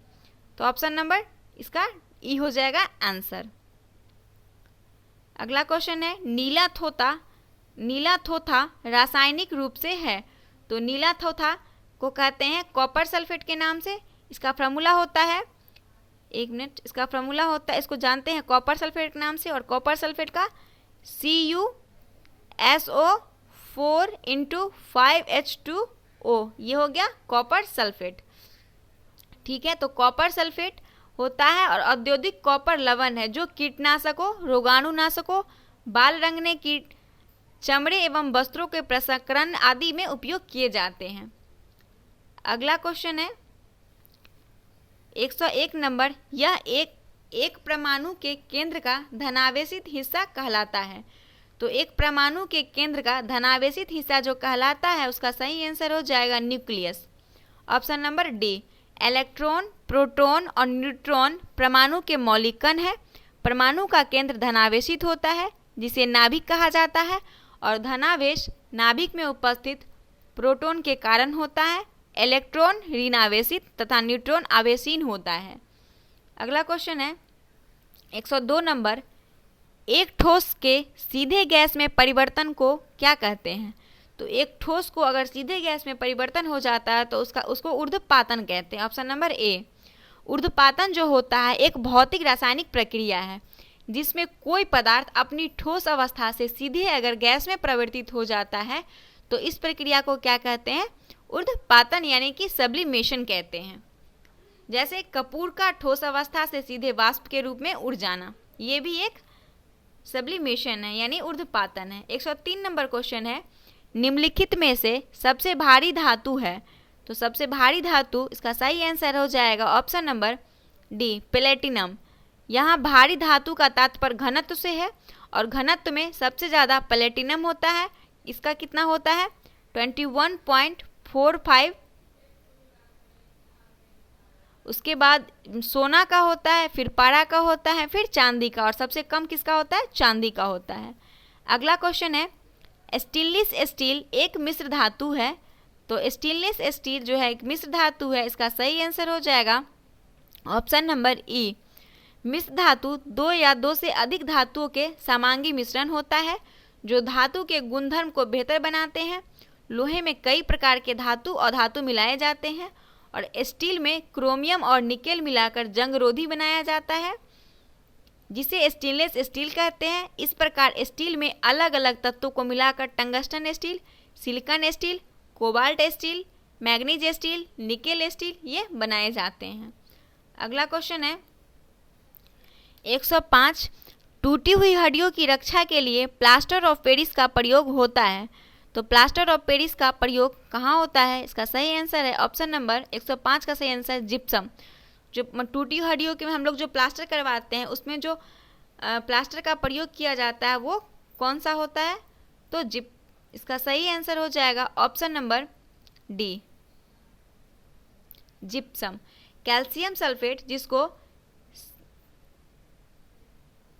कैल्शियम सल्फेट का फार्मूला क्या होता है, CaSO4 × 2H2O, ये कैल्शियम सल्फेट है जिसे जिप्सम कहते हैं और जिसका उपयोग प्लास्टर ऑफ पेरिस तथा अमोनिया सल्फेट खाद बनाने में होता है। Plaster of Paris 120 degree Celsius पर जिप्सम को गर्म कर प्राप्त किया जाता है और इसका प्रयोग टूटी हुई हड्डियों को प्लास्टर, मूर्ति निर्माण, दंत चिकित्सा, अलकरण कार्य में किया जाता है। अगला क्वेश्चन है 106 नंबर, एक हाइड्रोजन कार्बन जिसमें कार्बन के दो परमाणु द्विबंध द्वारा जुड़े होते हैं, द्विबंध मतलब डबल बॉन्ड द्वारा जुड़े हो कहलाते हैं एल्कीन। क्या कहलाते हैं? एल्कीन। हाइड्रोकार्बन कार्बन तथा हाइड्रोजन युक्त यौगिक होते हैं और कार्बन जो है वो सिंगल बॉन्ड बनाता है और हाइड्रोकार्बन जो होता है कार्बन सी इसमें सिंगल बॉन्ड होता है और हाइड्रोकार्बन एल्कीन द्विबंध वाले यानी कि डबल बॉन्ड असंतृप्त हाइड्रोकार्बन एल्कीन तथा त्रिबंध वाले असंतृप्त हाइड्रोकार्बन एल्काइन कहलाते हैं और ट्रिपल बॉन्ड जो बनाते हैं उसको एल्काइन श्रेणी के अंतर्गत आते हैं। तो परमाणु के माध्यम से इलेक्ट्रॉनों के पूर्ण स्थानांतरण से बने बंध को आयनिक या विद्युत संयोजन बंध कहते हैं। ठीक है, तो इसका सही आंसर हो जाएगा एल्कीन। अगला क्वेश्चन है सिरके का रासायनिक नाम पूछ रहा है, तो सिरके का रासायनिक नाम हो जाएगा एसिटिक अम्ल, ऑप्शन नंबर सी, और इसका फार्मूला होता है CH3COOH। सिरके का रासायनिक नाम एसिटिक एसिड है और रासायनिक फार्मूला क्या है? CH3COOH, और इसका IUPAC नेम जो है एथेनाइक एसिड, जिसमें कार्बोक्सिलिक एसिड समूह होता है और एसिटिक एसिड का उपयोग एसीटोन बनाने में भी होता है। अगला क्वेश्चन है कार के बैटरी में प्रयोग होने वाला अम्ल है, तो कार के बैटरी में जो अम्ल का प्रयोग किया जाता है वो सल्फ्यूरिक अम्ल है, ऑप्शन नंबर डी। कार का बैटरी में किसको प्रयोग करते हैं? सल्फ्यूरिक अम्ल का, जो रासायनिक अभिक्रिया द्वारा विद्युत ऊर्जा उत्पन्न करता है। और बैटरियों मुख्यतः दो प्रकार की होती है। प्राथमिक बैटरी में अभिक्रिया केवल एक बार होती है और पुनः प्रयोग में नहीं आते हैं, जैसे शुष्क सेल, और द्वितीय बैटरियों विद्युत धारा के प्रवाह द्वारा पुनः आवेशित कर बार बार प्रयोग में लाया जाता है, जैसे लेड संचायक बैटरी, जिसमें 38% सल्फ्यूरिक अम्ल का विलयन विद्युत अपघटन का कार्य करता है। 109 नंबर क्वेश्चन है सोडा वाटर की बोतल खोलने पर निकलने वाली गैस कौन सी है? तो सोडा वाटर को जब हम खोलते हैं तो उससे जो गैस निकलती है वो कार्बन डाइऑक्साइड होती है। कौन सी गैस? कार्बन डाइऑक्साइड, जिसे बोतल खोलने पर कार्बन डाइऑक्साइड गैस निकलती है, जिसे उच्च दाब पर सोडा बोतल में घोला गया होता है। यह प्रक्रिया पानी में बुलबुलाहट का कारण बनती है। अगला क्वेश्चन है 110 नंबर, जो अब हमारा जीव विज्ञान एवं पर्यावरण से है। तो मानव तंत्र में इंसुलिन किसका चयापचय मेटाबॉलिज्म का नियंत्रित करता है? मानव तंत्र में इंसुलिन किसका मेटाबॉलिज्म नियंत्रित करता है? तो इसका सही आंसर हो जाएगा ऑप्शन नंबर बी, कार्बोहाइड्रेट का।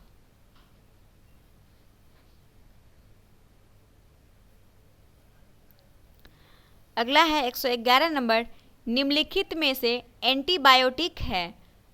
तो एंटीबायोटिक जो है वो पेनिसिलिन है। एंटीबायोटिक का उपयोग बैक्टीरिया जनित बीमारियों के उपचार में होता है। पेनिसिलिन, स्ट्रेप्टोमाइसिन, टेरामाइसिन, एक्डिटी, सल्फाडाइजिन आदि, जबकि एस्प्रिन तथा पैरासीटामोल बुखार, शरीर दर्द निवारण में उपयोग होता है। तो पेनिसिलिन जो है एक एंटीबायोटिक है। अगला क्वेश्चन है निम्नलिखित में से कौन सा मुख्यतः कार्बोहाइड्रेट है? तो मुख्यतः कार्बोहाइड्रेट जो है वो चावल है। चावल कार्बोहाइड्रेट का मुख्य स्रोत है और चावल में 90% कैलोरी कार्बोहाइड्रेट से आती है। अगला है 113 नंबर क्वेश्चन, निम्नलिखित स्मार्ट शहरों में से कौन सा दिन में 100% नवीकरणीय ऊर्जा पर चलने वाला भारत का पहला शहर बन गया है? तो इसका सही आंसर हो जाएगा ऑप्शन नंबर डी। दीप जो है स्मार्ट सिटी भारत का पहला ऐसा नगर बन गया जो दिन के समय 100% नवीकरणीय ऊर्जा से संचालित होता है और वर्तमान में यह दादर नागर हवेली के साथ दमन एवं द्वीप को विलय कर एक केंद्र शासित प्रदेश बना दिया गया। भारत सरकार ने 2030 तक 450 गीगावाट अक्षय ऊर्जा प्राप्त करने का लक्ष्य रखा है। दुनिया की सबसे बड़ी प्रतिमा स्टैचू ऑफ यूनिटी का इलाका देश का पहला इलेक्ट्रिक सिटी वाला इलाका बनेगा। और प्रधानमंत्री नरेंद्र मोदी ने विश्व पर्यावरण दिवस जो 5 जून को मनाया जाता है, तो 5 जून 2021 के दिन यह घोषणा की देश का पहला इलेक्ट्रिक व्हीकल सिटी होगा? कौन सा व्हीकल सिटी होगा? अगला क्वेश्चन है 114 नंबर, महमूद अबू जीद ने 2018 UNESCO Guillermo Cano World Press Freedom पुरस्कार जीता? किस देश ने? तो इसका सही आंसर हो जाएगा मिस्र ने। 2021 में यह पुरस्कार फिलीपींस की मारिया रेसा को दिया गया था और मारिया रेसा अंतर्राष्ट्रीय समाचार एजेंसी CNN की प्रमुख है। गिल्मर्नी कैनो विश्व प्रेस स्वतंत्रता पुरस्कार शुरुआत 1997 में हुई थी। इस पुरस्कार का नाम कोलंबियाई पत्रकार गिल्मरो कैनो इसाजा के नाम पर रखा गया था। अगला क्वेश्चन है, द्विपक्षीय सैन्य अभ्यास हरिओमो शक्ति 2018 भारत और किस देश के बीच आयोजित किया गया? तो यह भारत और मलेशिया के बीच आयोजित किया गया हरिओमो शक्ति 2018, जो द्विपक्षीय है। और वर्तमान में इस्माइल साबरी याकूब मलेशिया के प्रधानमंत्री हैं। नोमेडिक एलिफेंटा भारत और मलेशिया के बीच एक संयुक्त सैन्य अभ्यास है। गरुड़ शक्ति भारत और इंडोनेशिया के मध्य युद्ध किए जाने वाले वायुसेना अभ्यास है। कौन? गरुड़ शक्ति। अगला क्वेश्चन है 116 नंबर, किस केंद्रीय मंत्रालय ने उन्नत भारत अभियान का दूसरा संस्करण लॉन्च किया है? तो उन्नत भारत का संस्करण जो लॉन्च किया है वो मानव संसाधन विकास मंत्रालय द्वारा। ऑप्शन नंबर सी, 25 अप्रैल 2018 को उन्नत भारत अभियान के दूसरे संस्करण का शुभारंभ किया गया। इस पहल के तहत देश भर में 750 उच्च शिक्षण संस्थानों के छात्र गांवों को गोद लेते हैं। इस योजना के तहत कुल 748 संस्था कार्य कर रही है। वर्तमान में मानव संसाधन विकास मंत्रालय का नाम बदलकर शिक्षा मंत्रालय कर दिया गया है। ये भी बहुत इंपॉर्टेंट है, इसका नाम बदलकर क्या कर दिया गया? शिक्षा मंत्रालय। और वर्तमान में भारत के शिक्षा मंत्री रमेश पोखरियाल निशंक हैं। अगला क्वेश्चन है, गूगल इंडिया के सहयोग से किस केंद्रीय मंत्रालय ने incredible India 360 degree virtual reality video launch किया है? तो इसका सही आंसर हो जाएगा पर्यटन मंत्रालय द्वारा। Option number D. Incredible India, जिसको अतुल्य भारत हिंदी में कहते हैं, भारतीय पर्यटन विभाग का एक अभियान है जो देश विदेशों में भारत का प्रतिनिधित्व करता है। और पर्यटन मंत्रालय द्वारा वर्चुअल भारत वर्ष 2021 का आयोजन किया गया, जिसमें 3 वर्चुअल मंडप देखो अपना देश, स्टैच्यू ऑफ यूनिटी, अतुल्य भारत समर्पित किया गया है। और वर्तमान में भारत के पर्यटन मंत्री जी किशन रेड्डी हैं। अगला क्वेश्चन है क्वेश्चन नंबर 118, भारत का पहला राष्ट्रव्यापी खाद्य पूर्तांक सम्मेलन अग्रियो ब्रोमा की मेजबानी किस शहर ने किया? तो इसका सही आंसर हो जाएगा option number B, Mumbai. Option number A, Bharat के पहले राष्ट्रव्यापी खाद्य पूर्तांक सम्मेलन अग्रियो ब्रोमा का आयोजन देश के वाणिज्यिक राजधानी मुंबई 2018 में किया गया। और 2021 में रक्षा मंत्री राजनाथ सिंह द्वारा महाराष्ट्र के पुणे में स्थित स्टेडियम का नाम Neeraj Chopra army sports institute Pune छावनी रखने की घोषणा की गई। ठीक है। अगला क्वेश्चन है 119 नंबर, 2018 विश्व प्रेस स्वतंत्रता सूचकांक जो WPFI में भारत का रैंक क्या है? तो इसका सही आंसर हो जाएगा ऑप्शन नंबर बी, 138वां 2018 में विश्व प्रेस स्वतंत्रता सूचकांक 2021 में जारी करता। इसको जारी कौन करता है? तो रिपोर्ट विदाउट बाउंडर्स। और इसमें प्रथम स्थान नॉर्वे को मिला है। भारत का स्थान 142वां है और विश्व प्रेस स्वतंत्रता दिवस 3 मई को मनाया जाता है। अगला क्वेश्चन है 120 नंबर, किस संस्थान को पेटेंट और व्यवसायीकरण के लिए शीर्ष R&D संस्थान संगठन श्रेणी 2018 राष्ट्रीय बौद्धिक संपदा पुरस्कार से सम्मानित किया गया? तो सही आंसर हो जाएगा ऑप्शन नंबर ए, वैज्ञानिक और औद्योगिक अनुसंधान परिषद को। प्रत्येक वर्ष 26 अप्रैल को विश्व बौद्धिक संपदा दिवस मनाया जाता है। कब? 25 अप्रैल को मनाया जाता है बौद्धिक संपदा दिवस। और अंतर्राष्ट्रीय बौद्धिक संपदा सूचकांक 2021 में प्रथम स्थान अमेरिका को है और 40वां स्थान भारत को मिला है। अगला क्वेश्चन,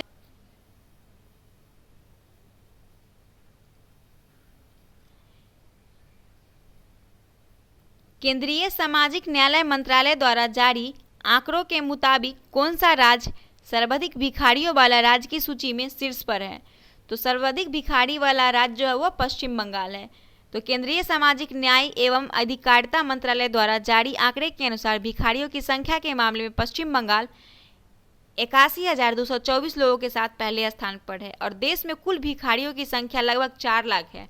और वर्तमान सामाजिक न्याय और अधिकारिता मंत्री डॉक्टर वीरेंद्र कुमार हैं। कौन है? अधिकारिता न्याय और अधिकारिता मंत्री डॉक्टर वीरेंद्र कुमार। अगला क्वेश्चन 122 नंबर, 100% सौर संचालित स्वास्थ्य केंद्र वाला कौन सा जिला भारत का पहला जिला बन गया? तो इसका सही आंसर हो जाएगा ऑप्शन नंबर डी, सूरत। सूरत जो है वो 100% सौर ऊर्जा वाला प्राथमिक स्वास्थ्य केंद्र के लिए पहला जिला बन गया है। यहाँ कुल 52 प्राथमिक स्वास्थ्य केंद्र हैं। कितना? 52। वर्तमान में गुजरात के मुख्यमंत्री भूपेंद्र पटेल हैं और e commerce company Amazon India सूक्ष्म लघु और मध्यम उद्यमों को डिजिटल स्वरूप प्रदान करने के लिए गुजरात सूरत में अपना पहला डिजिटल केंद्र लॉन्च किया। और जनवरी 2021 में केंद्रीय पेट्रोलियम एवं प्राकृतिक गैस मंत्रालय द्वारा देश का पहला प्रवासी सेल सूरत में शुरू किया गया। अगला क्वेश्चन है, सिडनी 2018 ISSF जूनियर शूटिंग विश्व कप में पुरुषों के 25 मीटर रैपिड फायर पिस्टल स्पर्धा में किस भारतीय खिलाड़ी ने स्वर्ण पदक जीता? इसका सही आंसर हो जाएगा ऑप्शन नंबर डी, अनीस मानवाला। अगला क्वेश्चन है, कामरूप में गांवों को विकसित करने के लिए किस राज्य सरकार ने एयरपोर्ट अथॉरिटी ऑफ इंडिया के साथ समझौते पर हस्ताक्षर किए हैं? इसका सही आंसर हो जाएगा ऑप्शन नंबर ए, असम। असम के दिहांग पटकई को हाल ही में राष्ट्रीय उद्यान घोषित किया गया, जो अब राज्य का 7वां राष्ट्रीय उद्यान बन गया। असम अब देश का दूसरा सबसे ज़्यादा राष्ट्रीय उद्यान वाला राज्य बन गया है।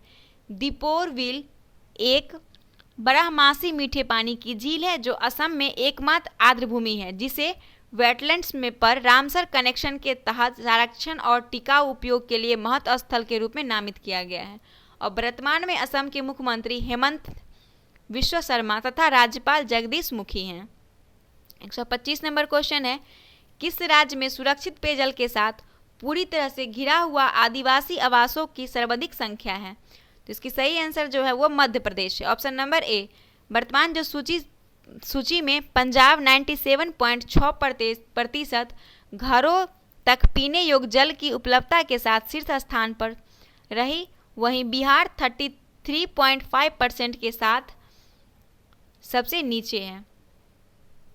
अगला क्वेश्चन है 126 नंबर, किस रॉकेट वाहन से इसरो ने GSAT-6A उपग्रह सफलतापूर्वक लॉन्च किया है? तो इसका सही आंसर हो जाएगा option number D, GSLV F8। GSLV F8 से लॉन्च किया है। मार्च 2018 में इसरो द्वारा सतीश धवन अंतरिक्ष केंद्र श्रीहरिकोटा, कहाँ से? श्रीहरिकोटा से GSAT-6A का प्रक्षेपण यान GSLV F8 द्वारा सफलतापूर्वक लॉन्च किया गया। और फरवरी 2021 में इसरो ने PSLV C-51 के द्वारा ब्राज़ील के अमेज़निया फर्स्ट और 18 अन्य उपग्रहों को सतीश धवन अंतरिक्ष केंद्र में प्रक्षेपित किया गया है। अगला क्वेश्चन है, 2018 अंतर्राष्ट्रीय वन दिवस का विषय क्या है? तो 2018 का अंतर्राष्ट्रीय वन दिवस का थीम है वन और अस्थायी शहर, ऑप्शन नंबर सी। यह 21 मार्च को मनाया जाता है और forest restoration a path to recovery and wellbeing, इसका थीम 2021 का थीम था।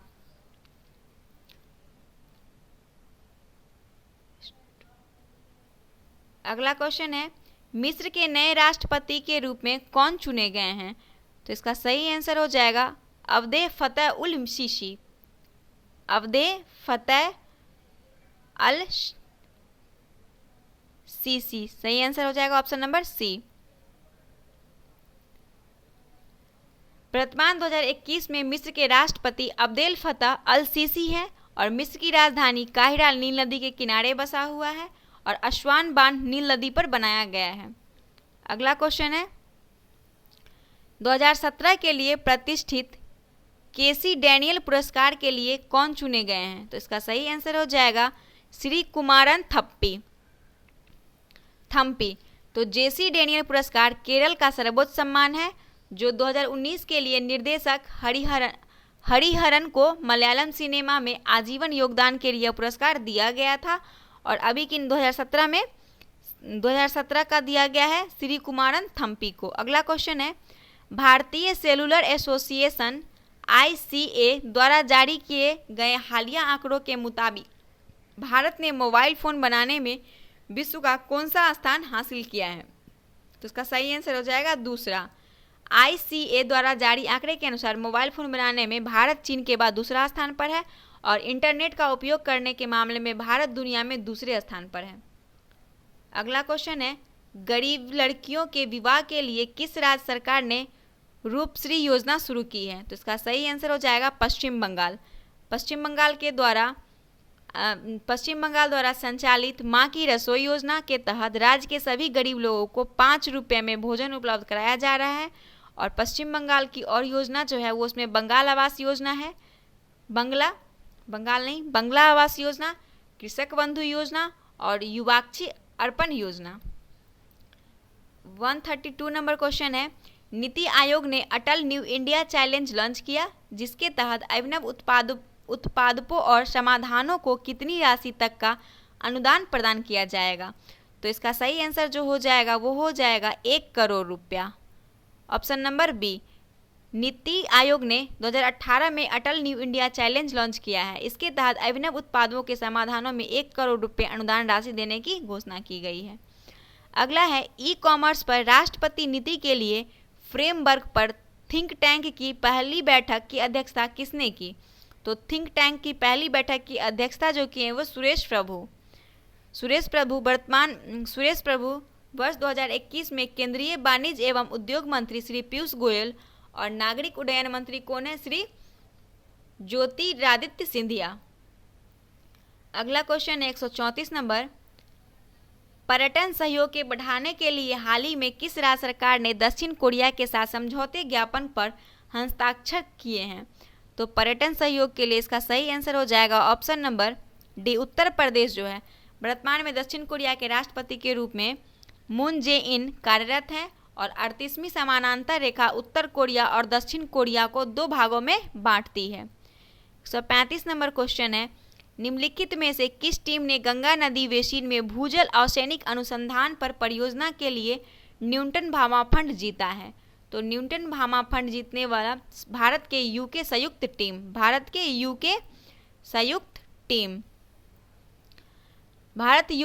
टीम ने गंगा बेसिन में भूजल आर्सेनिक अनुसंधान परियोजना के लिए न्यूटन भामा फंड जीता है। और यूके में सम्मिलित कौन कौन सा देश है? इंग्लैंड, वेल्स, स्कॉटलैंड, उत्तरी आयरलैंड। अगला क्वेश्चन है, अंतर्राष्ट्रीय सौर गठबंधन ने हाल ही में एशिया और प्रशांत क्षेत्र में सौर ऊर्जा परियोजना को बढ़ावा देने के लिए किस अंतर्राष्ट्रीय संगठन के साथ समझौते पर हस्ताक्षर किए हैं? तो इसका सही आंसर हो जाएगा ऑप्शन नंबर डी, एशियाई विकास बैंक। एशियाई विकास बैंक की स्थापना 1966 में हुआ था, जिसका मुख्यालय कहाँ है? मनीला में। अगला क्वेश्चन है, भारत ने किन देशों के साथ आर्सेनिक परमाणु सहयोग के लिए त्रिपक्षीय समझौता पर हस्ताक्षर किए हैं? तो त्रिपक्षीय रूस और बांग्लादेश। ऑप्शन नंबर सी, मार्च 2018 में त्रिपक्षीय मेमोरेंडम ऑफ अंडरस्टैंडिंग, जिसको शॉर्ट फॉर्म में MOU के रूप में रूस, बांग्लादेश और भारत के बीच रूपपुर परमाणु ऊर्जा परियोजना के लिए हस्ताक्षर किए गए हैं। इसका निर्माण बांग्लादेश के पवना जिले के पा नदी के किनारे रूपपुर में किया जा रहा है। यह बांग्लादेश का पहला परमाणु ऊर्जा संयंत्र है और भारत ने बांग्लादेश के साथ एक समझौता किया, जहां भारतीय कंपनी बांग्लादेश रूपपुर परमाणु ऊर्जा संयंत्र के ट्रांसमिशन लाइनों का विकास करेगी। भारत और बांग्लादेश ने आपदा प्रबंधन, व्यापार, NCC, ICT के क्षेत्र में 5 MOU पर हस्ताक्षर किए हैं। अगला क्वेश्चन है, दक्षिण एशियाई समुद्र क्षेत्र में तेल और रासायनिक प्रदूषण पर सहयोग के लिए केंद्रीय मंत्रिमंडल ने भारत और SACEP के बीच समझौता ज्ञापन को मंजूरी दे दी है। SACEP क्या है? तो इसका सही आंसर हो जाएगा ऑप्शन नंबर बी, दक्षिण एशिया सहकारी पर्यावरण कार्यक्रम। दक्षिण एशिया सहकारी कार्यक्रम का SACEP दक्षिण एशियाई सरकारों द्वारा इस क्षेत्र में पर्यावरण संरक्षण, प्रबंधन और वृद्धि को बढ़ावा देने के समर्थन करने के लिए 1982 में स्थापित एक अंतर सरकारी संगठन है। अगला क्वेश्चन है, भारतीय वन अनुसंधान और शिक्षा परिषद ने वन आधारित समुदायों का समर्थन करने के लिए TIFAC के साथ समझौता ज्ञापन पर हस्ताक्षर किए हैं। ICFRE का मुख्यालय कहाँ है? तो ICFRE का मुख्यालय, इसका सही आंसर हो जाएगा देहरादून। कहाँ हो जाएगा? देहरादून। भारतीय वन अनुसंधान और शिक्षा परिषद केंद्रीय वन और पर्यावरण एवं मंत्रालय के अंतर्गत स्वतंत्र निकाय है, जिसका मुख्यालय कहाँ है? देहरादून। अगला क्वेश्चन है 40 नंबर, भारतीय रिजर्व बैंक का वर्तमान गवर्नर कौन है? तो भारतीय रिजर्व बैंक यानी कि RBI के जो वर्तमान गवर्नर है वो हो जाएंगे उर्जित पटेल। इसका सही आंसर हो जाएगा option number D. Urjit Patel का कार्यकाल 4 दिसंबर 2016 से 11 दिसंबर 2018 तक था। और वर्तमान में पूछ रहा है इसमें भारतीय के वर्तमान गवर्नर, तो इसमें ऑप्शन नंबर ई होना चाहिए, उपयुक्त में से कोई नहीं, क्योंकि उर्जित पटेल का कार्यकाल 4 सितंबर, एक मिनट, और वर्तमान में जो अभी हैं कौन है? शक्तिकांत दास हैं इसके गवर्नर। कौन है? शक्तिकांत दास। कितने नंबर पे हैं? 25वें नंबर पे हैं। ठीक है, तो इसका सही आंसर हो जाना चाहिए ये, लेकिन यहाँ पे नहीं है, इसलिए ऑप्शन नंबर डी को सर ने ऑप्शन करा है। ठीक है, और वर्तमान में भारतीय रिजर्व बैंक के 25वें गवर्नर हैं शक्तिकांत दास, और रिजर्व बैंक के एक गवर्नर और 4 डिप्टी गवर्नर होते हैं। ठीक है, अगला क्वेश्चन है गणित से। अब हमारा क्वेश्चन है, इसको सिर्फ हम आंसर करेंगे, आप लोग इसे सॉल्व कर लेंगे। 41 नंबर क्वेश्चन का आंसर हो जाएगा option number B. 42 number question का आंसर हो जाएगा 42 नंबर का ए। 43 नंबर क्वेश्चन का आंसर होगा ए। 44 नंबर क्वेश्चन का आंसर होगा डी।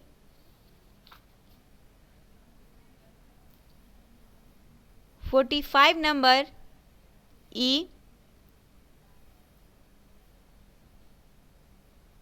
46 नंबर ए।